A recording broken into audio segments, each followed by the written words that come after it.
Okay, we are live. Welcome back to the channel, everyone. Hope everyone's had a very good Tuesday. Let's get into the show. So, of course, today is February 6th. It's always a very poignant day for Manchester United fans, a very sad day. Of course, it is now 66 years since the Munich air disaster and the subsequent loss of life of several Manchester United players, staff, and members of the media as well. Really, really sad occasion. Very poignant scenes at Old Trafford today, and I'm pretty glad to report that for the first time in about 20 years, we've had an ownership and an owner who's actually turned up to the memorial service today at Old Trafford. And very poignant scenes there, of course. And we will always remember the Busby Babes. We will always remember the team, of course, and always players who lost their lives. Great players, Duncan Edwards and the likes, who lost their lives in that disaster. But I guess sticking with the theme of Old Trafford, and I guess talking to that, we're going to get on to our main story of today. Now, look, this is what I'm asking you guys in the poll. It's about the long-term future of Manchester United's very famous home stadium, because it has come out today from Jim Stucker in the Telegraph that Manchester United are very strongly considering rebuilding and getting a new stadium. A source close to Jim Radcliffe says he feels Manchester United need an absolute state-of-the-art, knock it out of the park, wow stadium, and we feel there's a very strong argument for the country for having a top-class major sporting venue in the north of England, a quote-unquote Wembley of the North. Now, of course, we had that already, and we managed to let it rot, and that is very, very frustrating, because Old Trafford genuinely was as good as it got in terms of stadiums. A source close to Radcliffe says we think the fans would be happy to accept a brand new stadium if we keep it right where we are. So essentially the plan is to build a new stadium on the site of Old Trafford where it currently stands. Now look, I'm not too sure how I feel about this. I guess a lot of mixed emotions. Old Trafford has been Manchester United's home for over 100 years at this point, and so many fantastic nights, so many fantastic matches, so many fantastic memories on that stadium across the years. Now, it is a different stadium than what we grew up with. It is a different stadium than what our parents or grandparents grew up with. From its inception, you probably are looking at several stadium rebuilds, and I really doubt there is original parts in that stadium, which would beg the question as well, how big of a change is it moving maybe 500 meters further away on the same plot of land? Is that going to be a massive change? It probably is. Look, it's going to be an interesting one. I want to know what you guys think about that down below, because Old Trafford really is part of the lifeblood of this football club, and it always has been and it always will be. I think, look, even if Old Trafford does go, if it's deemed to be untenable, unsavable, or unable to be restored, I think I would always want something to be there. You want to keep the Munich tunnel. You want to keep the hallowed pitch that is Old Trafford. I don't know if the plan would be to keep have a smaller stadium there for the academy, have like a sporting village put there as they do with some American stadiums. I don't know what the plan is there. Got you all down below. Good day to you. We got snow for the second time this year. What is wrong with this weather? It's either a hurricane or a snowstorm. Not too much in little Northern Ireland, though. You are all very, very quiet here on the weather front. Happy to report. Nothing too severe at all. Maybe a light drizzle, but that's about the top of it. From where I am, that's everybody's weather forecast also given. Look, let me know your thoughts down below. I've got the poll running on it as well. Do you guys want a new stadium, a rebuild, or are you unsure? It's a difficult decision. It's conflicting, because we've seen clubs move from their historic stadiums in the past. Arsenal left Highbury. We've had Tottenham leave White Hart Lane. West Ham have left Upton Park. We've had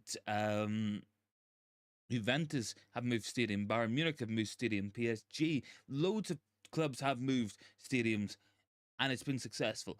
Other clubs have managed to redevelop the stadium they have, and I think the Bernabeu at the moment is probably the best example I can give you guys of that there, in terms of a stadium that has been rebuilt, modernized, a lot of money put into it, and once again, it's absolutely state of the art. So I guess we can go either way with it. It's going to be up to Radcliffe, it's going to be up to Ineos. I don't know what the plan is going to be there. I do know part of the plan could involve leveraging money or lobbying the money from the United Kingdom government as part of the levelling up strategy that they're implementing. Now, look, I'm not, I'm not from the north of England, but I'm fairly confident most people in that region of the world would say that it's been an abject failure and an absolute embarrassment. Um, of course. So, look, Ducker, going back to the article on Old Trafford, it is estimated the current Old Trafford could cost at least £800 million, potentially more, to redevelop and build back up to modern standards. Our new ground could be in the region of 1.5 billion to 2 billion. So we could end up spending close to the amount getting Old Trafford back to where it needs to be as what we would do on an entirely new stadium. So that is going to come into it at some point. We do have people connected with the club at the moment who have experience with stadium restructures and developments and rebuilds or brand new stadiums. Jean-Claude Blanc did that for Juventus. I'm confident he can lend his expertise. He will be on our board of directors, of course, so he might oversee any potential project like that at the football club. But that's definitely something to keep an eye out on. I want to know what you guys are thinking about it as we go along in the show, of course.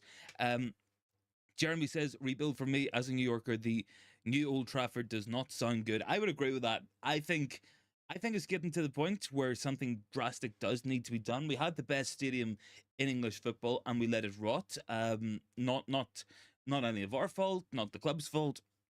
That was the owner's decision to do that. But it's going to be an interesting one. It is. Jarl says, I'm very unsure. It does sound like they have to build a new stadium since the building was built back in 1910 and they can renovate for 800 million. And then in 5 years, they have to renovate again. One Don says the ground floor is too old to build on again. That might be another possibility. I mean, look, there's some serious, like absolutely serious logistical issues with Old Trafford. Now, look, I'm not a property surveyor, I'm not a quantity surveyor, I'm not a builder, I don't work in construction. That's not my remit, but I look at it from the point of view that on one side there's a canal, on the other side there's railway lines. So I don't think we can expand those stands, and the railway line is behind the south stand, I think, which will cause a big issue there, of course. And that's one that needs redeveloping. So interesting. Look, the new proposed new ground or new stadium, pretty much, I would say, if you walked out of if you walked out of the Stretford end, you pretty much would be walking across the existing car park that's there, and that could be where the stadium would be. Look, it looks like there's a couple of warehouses, but there is no railway lines, there's no canal within an expandable distance. So you could have a 90,000 seater stadium there and even expand that again before coming into any issues, which I'm sure would be popular. But it's going to be an interesting one because, look, at the moment, look at what Tottenham have, look at what City have, Arsenal, state-of-the-art stadiums. I think you can get a redevelopment out of it. I think if you look at the Bernabeu, that should be what we follow, because I don't want us to leave. I think it's a travesty that that AC Milan and Inter Milan are even considering leaving San Siro, and I think they will be leaving San Siro. So for me, I think we've got to keep it.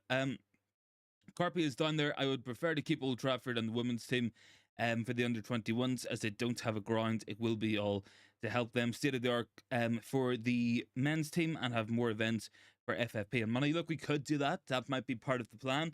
I think regardless, if we build a new stadium, we probably knock down the existing one.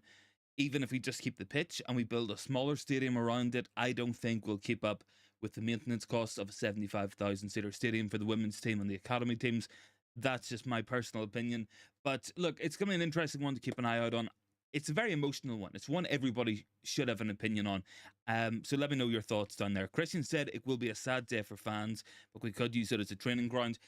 That's potential as well. I think it might be too small, all things considered, for how much actual space we need for a training ground. But I mean, there's definitely lots of different options here.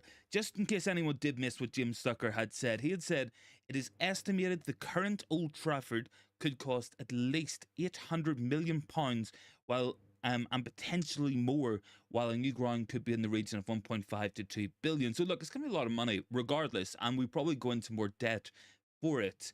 It's probably not a bad debt to have compared to the debt we currently have at the club. But I think debt's a real big buzzword for us fans as well. We don't want to see more debt. We don't want to see that debt clear £1 billion, because if you add £800 million to it, it does. If you add 1.52 billion, it probably does. So we got to find a way how to pay for this.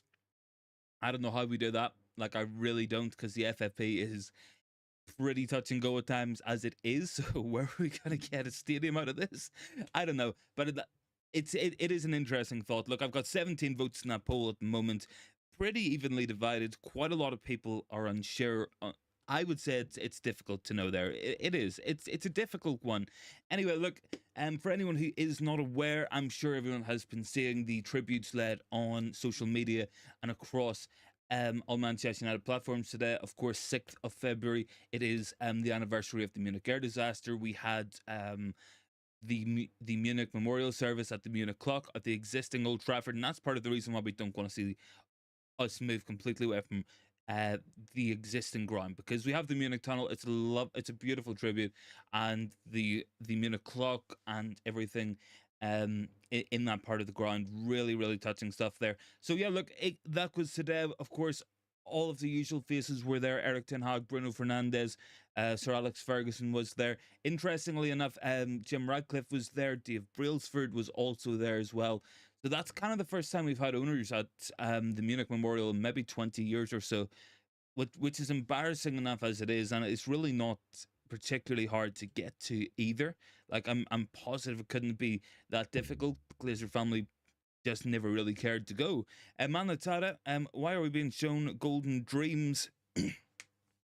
I think we're being shown Golden Dreams because I think Ineos genuinely have a lot of plans for the club. Whether or not they fill them out, whether or not those plans and dreams come to fruition, it's a different story. But I think they're definitely got the right intentions. So let's just see how this one develops. Anyway, look, I want to talk about some of the upcoming transfer plans that have been put out today. So there does look to be little pieces of information coming through. Rob Dawson has said, despite what United considered to be a positive January transfer window, the finances are still remaining tight.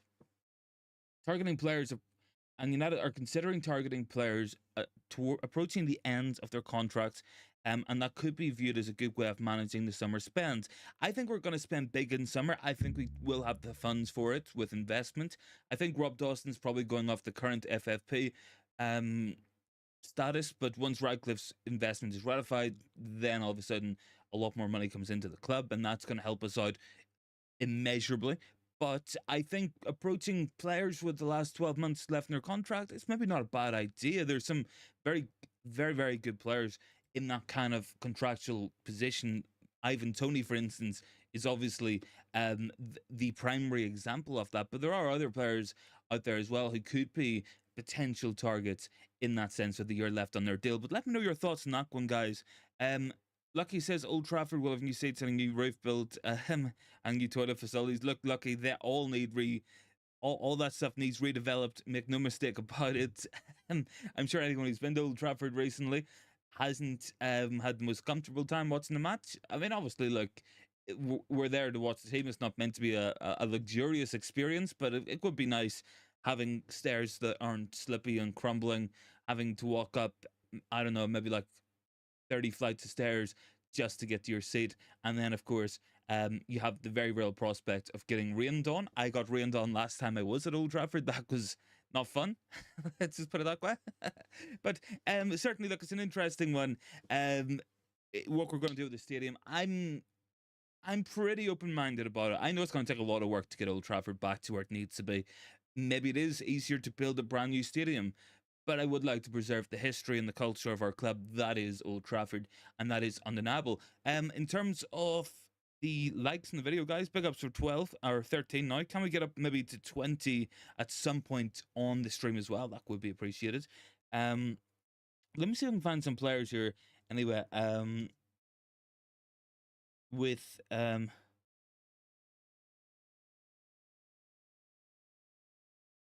let me see if I can find some players who are under 12 months in their contract, just for talk's sake, since we are talking about that. So obviously it'll be under maybe the expiring contracts.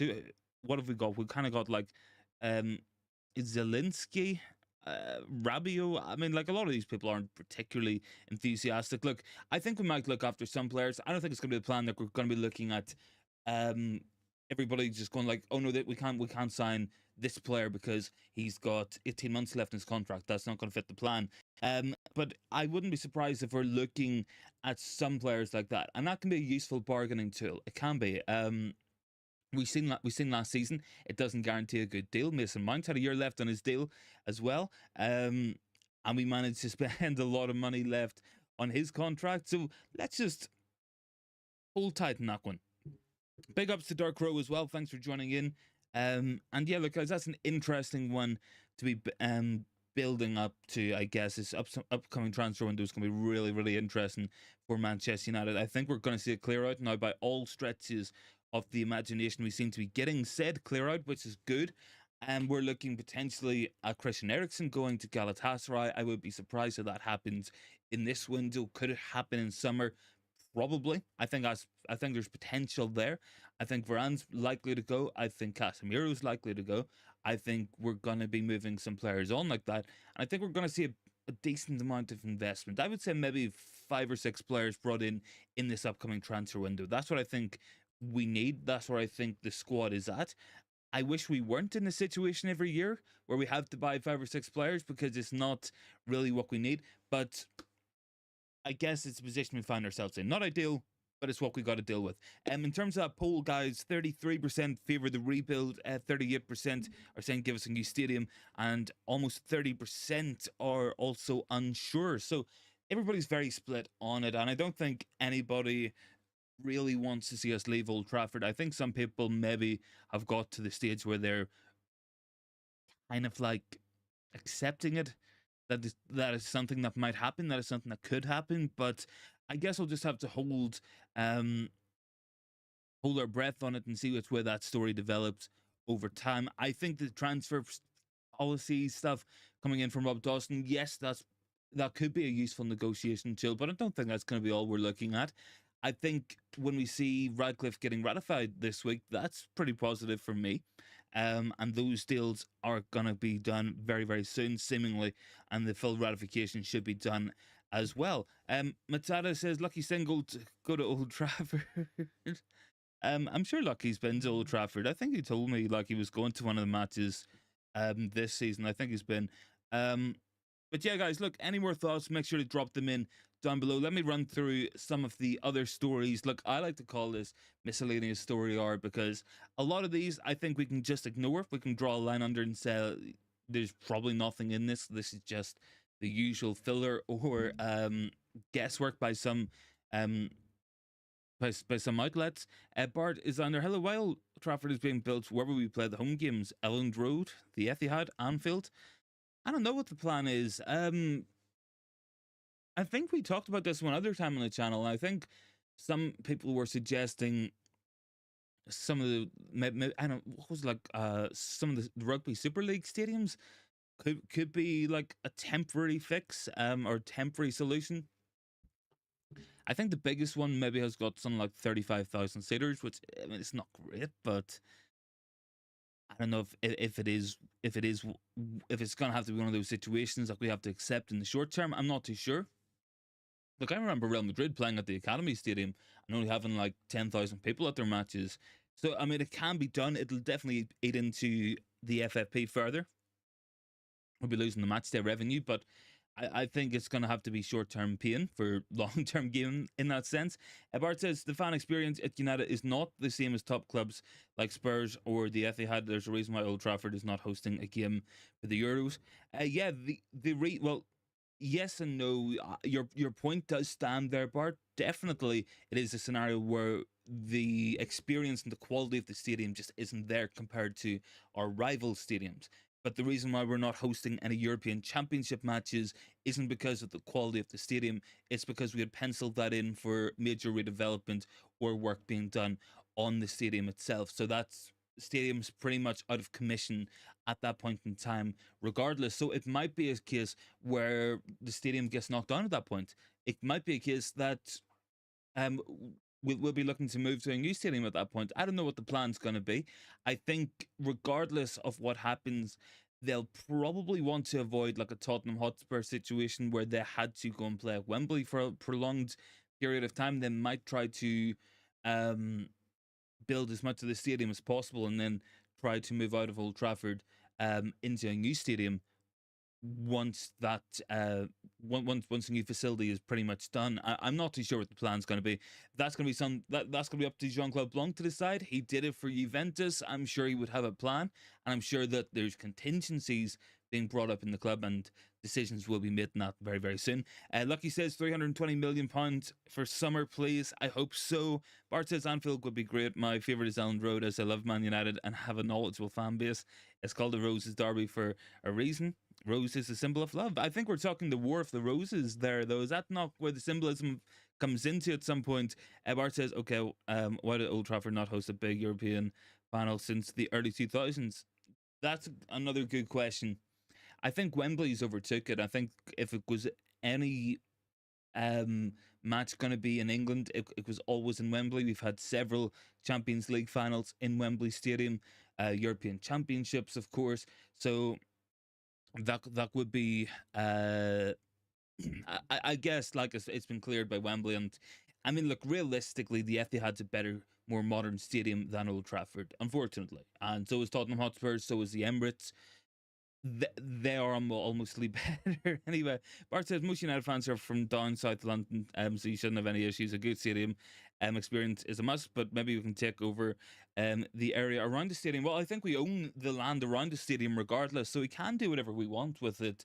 Look, I think if we knock down the stadium, by all means, keep as much as you can, preserve that history. So keep the Munich Tunnel, keep um, a lot of the memorials that we have put up there. You wouldn't want to see the statues go either. So I'm not too sure what the plan would be. Do you turn it into a sporting village? Do you keep the actual pitch of Old Trafford and build a smaller stadium there for the women's team, or perhaps some of the academy teams could use it? I'm not too sure what the plan would be there.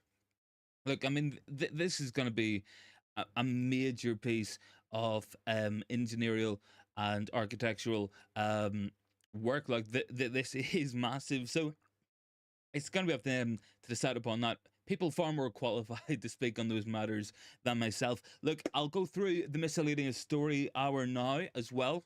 A lot of stuff we can ignore, in my own opinion. Mason Greenwood on Atletico's list of forwards they're looking at for a potential summer target. They can have him. That's fine. That's coming in from Mike McGrath. Somewhat reliable of the Telegraph. Pretty. I mean, I'm sure they've got a vested interest. I think he's done quite well in Spain for Getafe, so I'd be happy enough for him to go by all means. I'm not going to complain. That just takes care of a problem for us, and we don't have to deal with the fallout of that situation.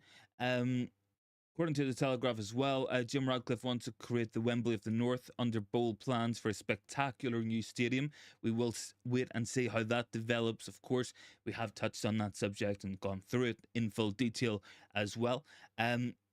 We do have some other stuff as well coming in from Chris Wheeler. Sir Jim Radcliffe's investment has moved a step closer, according to the latest SEC filings, and it's getting very close to full ratification with the Premier League. That's positive. That's good for us as well.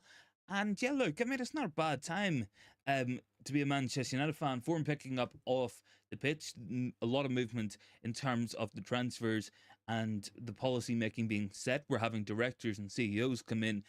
The Ineos deal is getting done quickly. They're going to have a lot of power at the club. So I guess maybe it's an exciting time to be a United fan. So look, I think it's a promising time. I think it could be morphing you on than the other false starts we've had. I think this is the biggest amount of change I've seen at the club in a very long time. Bart is down there as well. Another news: Savio, the star of Granada's front line, is now heading to City this summer. Now they have 3 better wingers than United. Yeah, look, they do, but if it frees us up to go get Elisa, I'll be okay with that. I mean, I like Savio. I think that's the obvious example of how a multi-club system can work. He is a Troyes player. He's never played football for them, never kicked a ball for them, went on loan to Girona, and now he's going to join Man City, and Troyes are going to get a lot of money for it, so that's beneficial for them, I'm sure.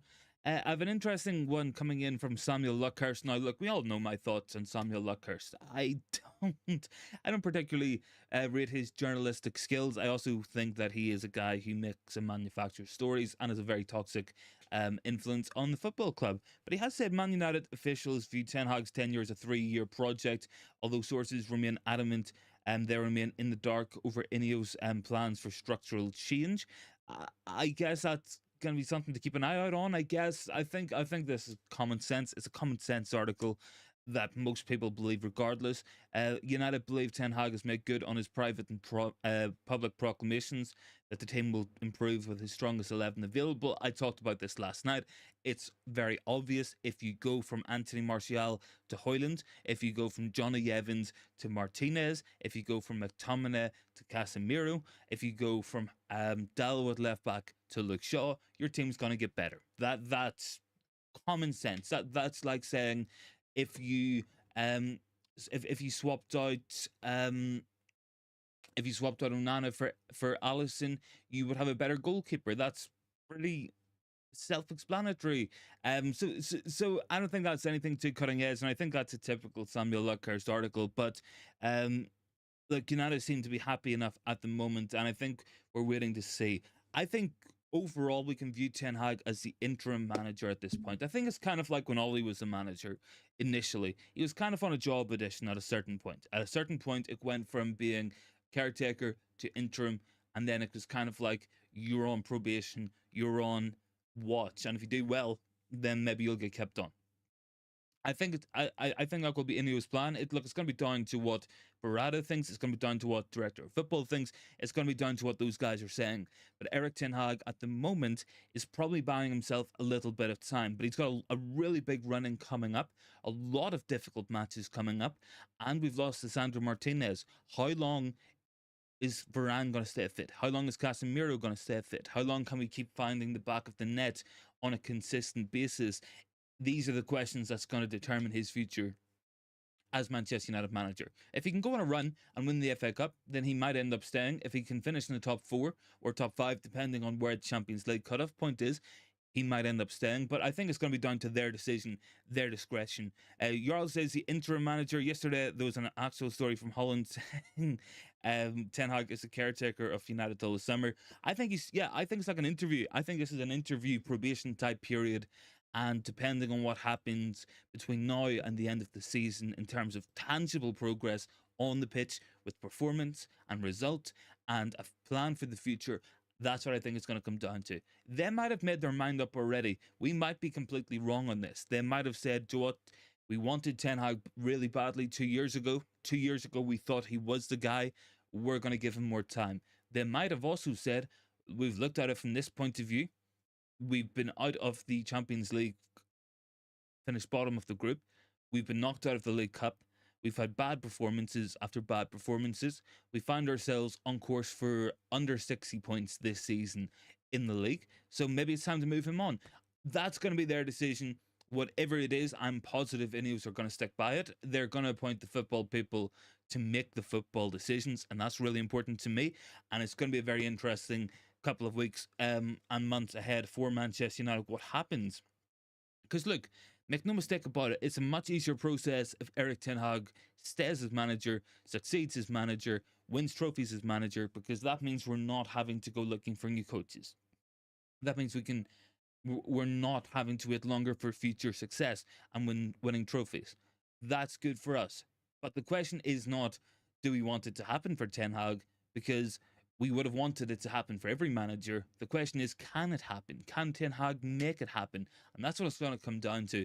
And looking at the next couple of matches, it's going to be a tough run. It really is. We play Aston Villa away from home. They're, 5th in the league, playing really well.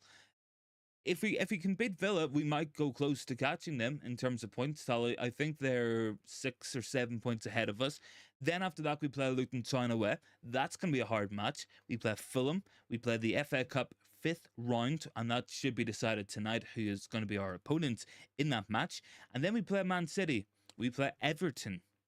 We play Brentford, Chelsea, Liverpool, Bournemouth, Newcastle.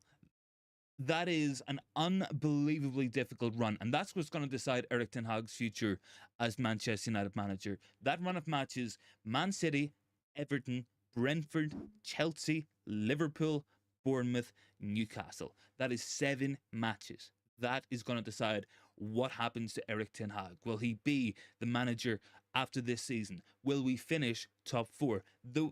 That run is so important. And look, we've been in this position before. We have absolutely been in this position with a really hard run in at that point of time. I am positive you guys go back and check out the I think it might have been the 2015 season under Louis van Gaal. We had a run where we played Liverpool, City, Tottenham, Arsenal, and Chelsea in 5 consecutive matches. I think we won 4 out of 5. I think Chelsea beat us 1-0 at Stamford Bridge. I think we beat City. We beat Liverpool at Anfield. We went on a run that we probably shouldn't have, looking at the rest of the form that season. But coming up on the horizon, Aston Villa, Luton Town, Fulham, then City, Everton, Brentford, Chelsea, Liverpool, Bournemouth, and Newcastle. Newcastle have beat us twice this season. Bournemouth beat us 3-0 at Old Trafford this season. City have beaten us this season. Brentford came very close to beating us. Of course, we drew 0-0 with Liverpool and Anfield. So that's what's going to decide his future. That's what's going to decide the ultimate destination of this season. That's going to be absolutely key for us. It really is. Bart is down there. How long to will Garnacho's purple patch last? Will Manu be able to last the season as it's his first in pro football? Villa will be starting from the last in December. Everton are no mugs. They have a solid defence. Third least number of goals conceded to Correa, and Onana can bully the midfield. Yeah, look, they're very strong and they're a good team. I think Garnacho's showing his levels at the moment. I think for Garnacho, it's not a question of a purple patch. I think he's improved upon last season, but what I will say about Garnacho is it's not that he's suddenly playing well because he's a bad player that suddenly turned into some good form. What Garnacho needs is just consistency. He's got the ability, but it's the same thing with all young players. If they can start to find it more consistent, instead of doing it 1 match out of 4, they're doing it 1 and 3, then 1 and 2, and then all of a sudden they're getting goals and assists almost every week. That's how you improve as a young player. Bart says Bournemouth has some really good players. Bournemouth are a very good team. They're going places this season under Areola. Solanke, of course, is stealing the show, but they've got some really good players in there. Alex Scott, I've been very impressed with in their midfield, in that attacking zone. Some menu as well, as you have put down there as well. Some very, very talented players in that Bournemouth team. And look, for a team that a lot of people thought might go down, who thought made a big mistake in sacking Gary O'Neill, they've been vindicated in that decision, and they're going to be no mugs, and they're going to be a very difficult team for us to beat away from home. They stuck 3 passes at Old Trafford. It could have been 4 if it wasn't for an offside. Look, admittedly, that was maybe the worst performance of the season from United, but make no mistake about it, Bournemouth are not mugs. In terms of that vote on the polls, guys, 36% want a rebuild, 44% would like a brand new stadium, and 21% remain unsure. Look, it's a very hard decision to make. What will we do with Old Trafford? Will it stay? Will it go? Will we end up building a new home for ourselves? Will we redevelop Old Trafford into a fit for purpose modern stadium that can stand up and be counted against the Tottenham Hotspur Stadium, the Emirates, the Bernabeu, the Allianz Arena, Etihad, and all these other fantastic stadiums, Wembley Stadium? Can we do that? That's going to be an interesting one to find out. And look, I'm positive that we'll find out pretty soon on it. I don't think we're going to see a new stadium built by the end of the year. Make no mistake about it. That would be the most impressive piece of engineering anyone would ever see in their lifetime. But I think we will have indications on what way it's going to go. We'll need to get planning permission. All these things will need to be in the work as well. I think one of the issues we have with Old Trafford is genuinely, if we modernize it now, in 10 years' time, will it still be modern? Can it still be modern? Can the old bones of the stadium still be a modern piece of art in terms of a football stadium? I don't know. It's going to be an interesting one, and it's going to be interesting to find out on that there one. An interesting one, Al Etihad were ready to pay 230 million to Liverpool for Mohamed Salah, and they haven't given up on the Egyptian. That's coming from The Athletic. I don't know, like, what's going to happen there in regards to that there one. What have we got? I think I got an article about Ten Hag being told to drive to someone's house. I don't know. Elvis is down there. Please, if you want to sign the player, getting back Mason Greenwood first. I think Mason Greenwood will be gone. Honestly, I know people want him back. I just think we're going to go our separate ways, and I think it's the easiest thing. I think it's the most convenient, and it's going to bring the least amount of stress to Manchester United to let Mason Greenwood go. And apparently, Atletico Madrid want him. If we can get a good fee, then yeah, by all means, I'm happy for him to go. But by all means, I think it's just the easiest way to deal with that situation. Bart says the refurbishment of the South Stand is an urgent priority. I would love to wear my Liverpool shirt instead in the Stretford end. Wouldn't recommend it personally. Well, I think, well, unless you're in maybe um nah, I wouldn't, because they're kind of getting rid of the VIP corporate seats in there as well. That's something that's going to be gone pretty soon. Lucky's down there. Elisa and a new centre back. Look, I'm doing a couple of videos at the minute, guys, on what I think our summer is going to look like, and I'm pretty excited about it. I am pretty excited about it. And when I'm talking about Elisa on the right wing, Jared Brantwaite coming in as potential options, that's very exciting. I think when we look at Amadou Onana or Viper, that's very exciting for that defensive midfield position. We can look at right backs, we can look at midfielders, we can look at strikers, and I think a lot of work will be done this summer. I'm excited for it. I'm sure you guys are as well. I got 17 likes on the stream as well. We're up to 18 now as well. Thanks very much for that one, guys. Keep letting me know your thoughts in the comments. Make sure to let me know. Bart says 230 million is outrageous for any footballer. If it's up for me, I would get Leao and Garnacho for 100 million pounds. I mean, I wouldn't be surprised if Salah left this season. I think with Klopp going, you might see a changing of the guard, and he might be one that ends up going. I think from Liverpool's point of view, they absolutely should have took that money. If it was in the summer, I think they might, if they get offered that amount, because you could do so much with that amount of money and add to Liverpool's already decent transfer budget of what, maybe like 120, 130 million pounds. You could be looking at a budget of 300, almost 400 million. You could go and pull off a Todd Bowley summer without having to worry about the FFP ramifications down the line.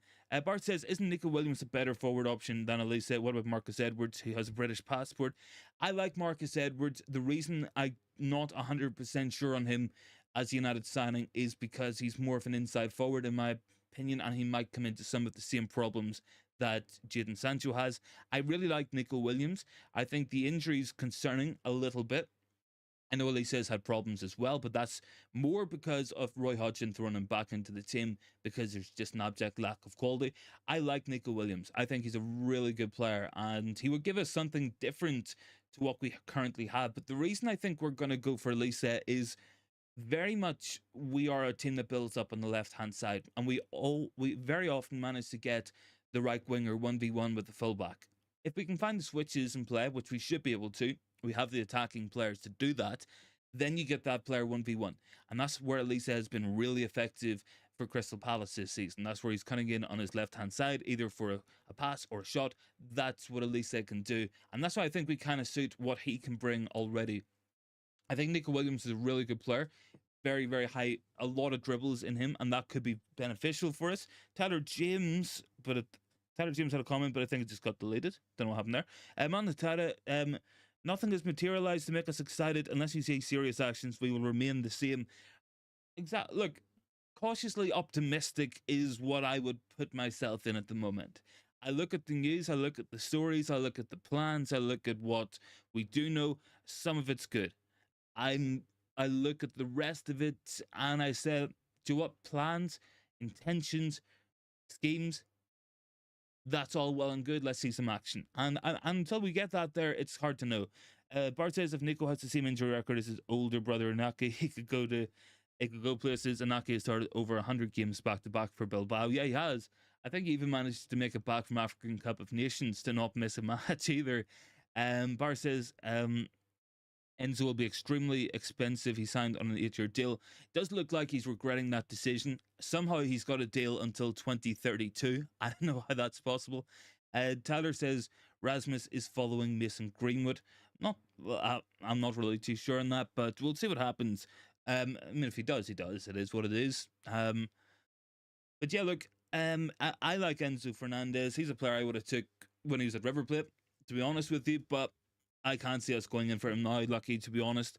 Not that I wouldn't be against the signing, because I think he's still a good player, and I think with the right positioning and in the right team, he could flourish. But it is it is what it is for Enzo Fernandez. You know, he kind of was too determined to make that jump, and ultimately ended up jumping into the mess that is Chelsea Football Club at this moment in time. So that's on him, I guess. Um, We've an interesting one about Hannibal as well. Hannibal Mejbri has played twice for Sevilla and has 2 yellow cards. One came within 30 seconds of coming on as a sub, and the other came in within 4 minutes of coming on as a sub. So Hannibal's not chilling out just because he's on loan. He's still taking it very seriously.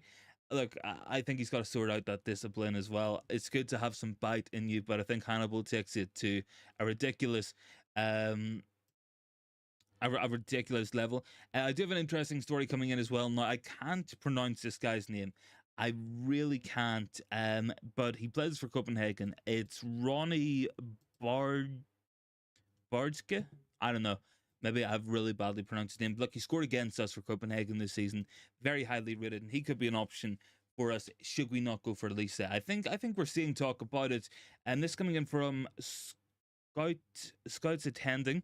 United have scouted Copenhagen winger Rooney or Ronnie Bardske in their 2-1 defeat against Bromby on Monday. He did score in that one, and United have dispatched a scout to Portugal to watch him in the Atlantic Ocean Cup. United will watch him again on Friday in the next warm-up match against Mold, and will deploy scouts to both of their Champions League ties against Man City. His price tag is set to be 17 million, and his father is said to be a huge Manchester United fan. Also, look, there's links between United and Copenhagen as well. We've got Rasmus Højlund here, who does show you can make that step in a roundabout way to Manchester United, but definitely one to keep an eye out on as well. What have I got? Bart saying if Enzo sits tight, he can easily get a British passport by 2032. He was on the back of a World Cup and 6 months at Benfica. Look, I like Enzo Fernandez. I think at Benfica, he did look a hell of a player. He looked really good and promising in River Plate. He had a good World Cup. He had a very good time at Benfica. I mean, I think I remember doing like a couple of short videos on him at the time and saying we need to sign this guy. He was like making something like 110 passes per match, and it was kind of exactly what we needed at that time to sit alongside Casemiro. I think he could come in alongside Manu and be an interesting dynamic, but he's not quite what I want in that position at this point. Still think there's a good player in there. Lucky is saying he likes Enzo Fernandez. I do like him as well. To be honest, I like him as a player. Jarl says Hannibal is a clown, a very reckless player, and would Hannibal suit Simeone? I'm sure Simeone would love it. Look, Simeone would love a player jumping into tackles like that. I think Atletico have made a big alteration in their style of play this season and how they approach the game. They're a much more attack-minded team, and they're scoring goals, which is it's been unlike Atletico Madrid for a long time, to be fair. But I don't know. I mean, maybe it looks like they might be after Mason Greenwood, which could be potentially an interesting one in that sense as well. Let me check if there's any other news coming out for Manchester United fans. Let me see.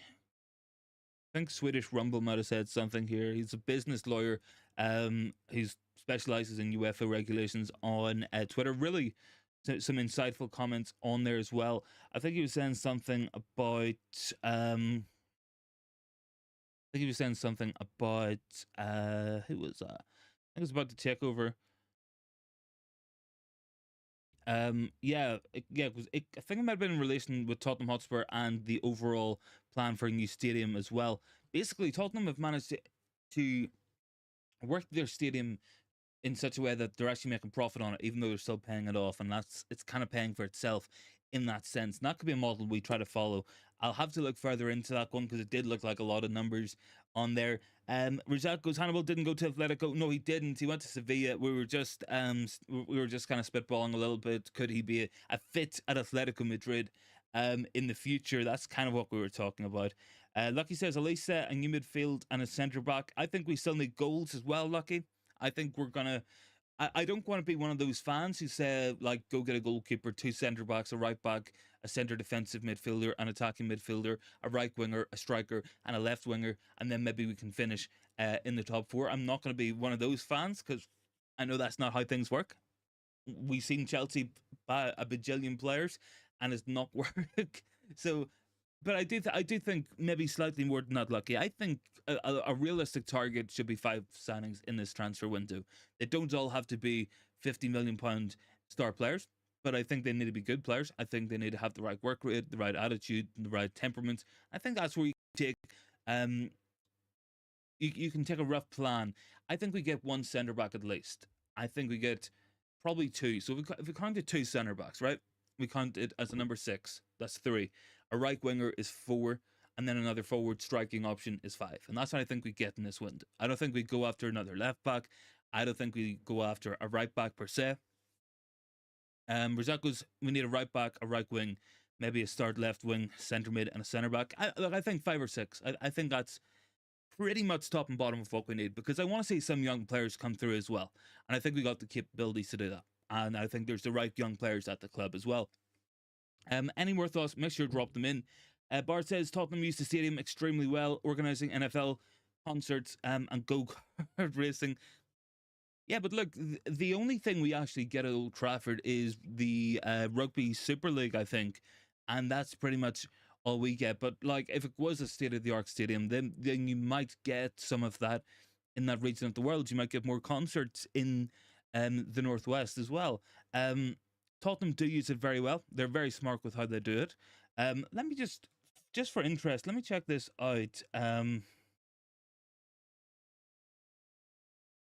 Just because I know people were talking about it. We were talking about the Super League venues. Because I think it might have been Big T potentially pointed it out as a potential location if we do ever need to move. You for some of these for some of the rugby ones, it might have been St Helens. I think St Helens were the St Helens might be, what's that, like 21,000, 22. I mean, that's not ideal, but I mean that could be a potential temporary home. I'm not too sure how that one's going to play. Lucky wants to see Tenrai or someone we haven't heard of for under 200 million. I hope we're not signing too many for 200 million either, Lucky. I think there's some interesting players you can get out there. I wouldn't mind another player brought in from midfield. I think I would, if I had to pick one, it has to be someone to be more of a sitter and to bring some physicality in there, some to win a lot of duels, someone with physical height and quality on the ball. I think that's a necessity that we do need. I mean, I'm not too sure who would fit into that mold per se. I think you can look at Onana. I think you could look at Vifer as two really good examples, but I'm sure there's lots of other options out there in that kind of position. I think centre backs, we're going to be looking at a left centre back, and if Varane and Maguire go, we'll probably get a right centre back too. Elvis says Greenwood, I love the player very much. Please, Radcliffe. And look, I don't know what Jim's going to do with Greenwood. I don't know if it's even going to be Jim's decision. It might be the CEO's. It might be Omar Barada who makes that call. I'm not too sure. Like, it could go either way. It could go anywhere. So look, that's one that will come down the line at some point. We have to imagine the Mason Greenwood final decision will be made. I'm sure if Atletico Madrid or somebody else, who are rumored to be interested, make a substantial bid, maybe we take said money for Mason Greenwood, because regardless, trying to bring him back will be a big issue as well. So I'm not too sure where that's going to go to on that sense. Mike Keegan's had a quote come out here. According to insiders, Jim Radcliffe has wasted little time since the stake was announced. A lifelong fan, Radcliffe is keen to a legacy and believes a stadium worthy of the biggest clubs will be part of that. So it does look like Radcliffe's intent on the stadium transformation. Rosaco's get Garazze, Opendo or Sesko from Leipzig. Kevin Thuram is a midfield battler, cheaper than Onana, plays for Nice. Florentino Luis is a good one as well, as is Yao Neves. Look, I like Yao Neves. He costs a lot of money. Look, admittedly, I've always had a bit of a soft spot for Tejan Koopmeiners. I don't know why. I've just always liked him as a player, and I still think he's a pretty good player, but he's not what we need. He's not the type of high duel winning player we need. And Neves is going to cost a lot of money. I think Onana is probably one of my preferences. I would say maybe, I don't know, maybe we could look at like a Viper as well, who's surprisingly well rounded, but obviously playing for Feyenoord. We do have to counter in the Dutch league in that sense. Kevin Shuram is a good one for Nice. Always had this feeling he might have went to Liverpool, but now with Radcliffe here, who knows what could happen there. Same probably goes with Tobato. Those are logical signings. Um, Let me check here. I think maybe try FB Ref. Barthez, not sure if Garazi's scoring rate is sustainable. He would be cheaper, though. I would agree with that. That's my concern with Garazi. It's whether or not that scoring rate is sustainable, because we don't really have the evidence of him having done that over a long enough period of time or in consecutive seasons. It's kind of like the I don't know if it screams like a Nicholas Jackson type scenario, where the scoring rate was obviously unsustainable from him that he was setting in Spain before he got the move to Chelsea. So, look, that's going to be one to keep an eye out on for sure. Let me just double check. I'll check Amadou Onana here, and we'll have a look at what this database FB Ref say are players who are matching him in terms of what he actually brings.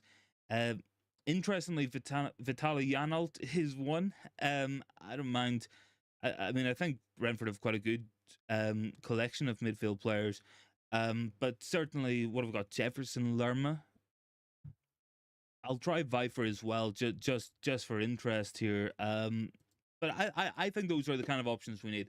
I will have some videos coming up pretty soon on them. Anyway, I wanted to bring. Where is Viper? Is it WIE or Mats Pfeiffer? There we go. Mats Pfeiffer.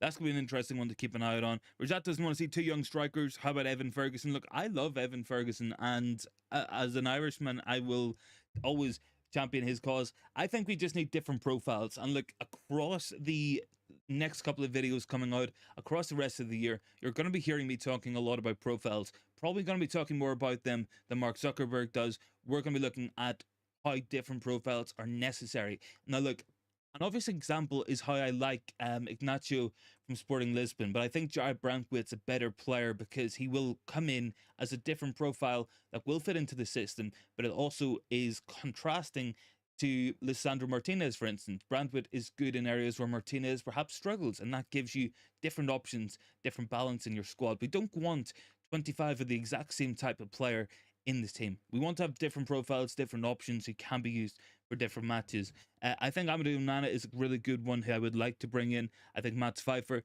is another one who could be a good shout. Obviously, like João Neves is standing out as well. There's some other players coming up on who are similar in stats to Pfeiffer who I would like to have a look at. Perhaps Rodrigo Alejandro from River Plate could be an interesting one. I might take a look at further after this here. Look, I love finding out more about these players. I love finding out more about how they play. What have I got? Rajat, I want Rasmus to learn. Rajat goes Jared Brandtwitt's going to Liverpool. He's not Brandtwitt's not going to Liverpool. That's for Everton, man. There's more chance of Martin Braithwaite going than Jared Brandtwitt. Don't worry. I'll have to have a look at this Rodrigo Alejandro character here. Anyway, let's see what he's made of. In that sense, Argentine. He's 30. He's 30 years old. Probably too old in that sense. I knew there's probably a reason I hadn't heard of the guy either. But look, there's definitely some really good options out there. I'm probably gonna have a look at some of these players now. I'm kind of feeling in that kind of mood. But guys, if you are going to watch any of the FA Cup matches, please enjoy. Make sure to catch me on here tomorrow, normal time at 7 p.m. Plus, I will be on United Agenda tomorrow as well, so make sure to join in for that one. If you guys are new, please consider hitting the sub button. Really helps us out on the channel. Thanks so much for watching, guys, and we'll catch everyone in the next one.